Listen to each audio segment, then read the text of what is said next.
खबरों के सिलसिले को आगे बढ़ाते हुए अब आपको बताएं कि एमक्यूएम पाकिस्तान ने हुकूमत को दिफाई बजट में इजाफे की तजवीज़ दे दी है।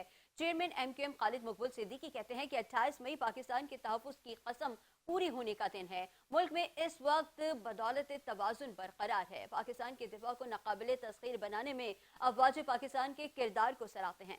मज़ीद तफ़सीलात जानेंगे मंजर रिजवी की रिपोर्ट में।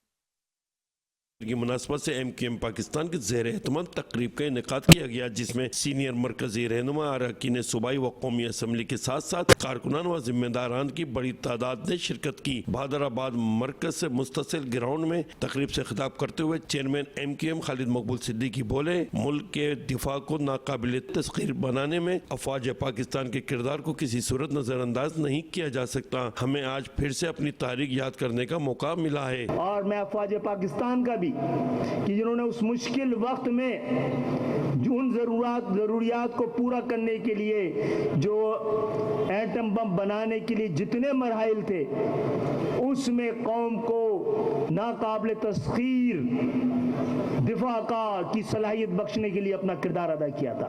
इस मौके पर सीनियर मरकजी रहनुमा फारूक सत्तार का कहना था, शेडो बजट में वफाकी हुकूमत को दिफाई बजट में इजाफे की तजवीज़ देंगे। मुल्क को एटमी ताकत बनाने पर शहीद जुल्फ़िकार अली भुट्टो और अब्दुल कदीर खान को खराज अकीदत पेश करते हैं। जहाँ जुल्फ़िकार अली भुट्टो शहीद को जो है वो सलाम अकीदत पेश करते हैं, नवाज शरीफ साहब को सलाम तहसीन और खराज तहसीन पेश करते हैं, वहाँ हम अब्दुल कदीर खान साहब को भी ज़बरदस्त खराज अकीदत पेश करते हैं कि आज उन्होंने हमारे दिफा को नाकाबिल तस्खीर बनाया। मुल्क दुश्मन अनासिर को तनकीद का निशाना बनाते हुए एमक्यूएम पाकिस्तान के रहनुमाओं का कहना था, भारत के मुंह पर जो 10 मई को कालक लगी है आसानी से नहीं मिटेगी। कैमरामैन गुलफाम शेख के साथ मंजर रिजवी, 5 न्यूज़, कराची।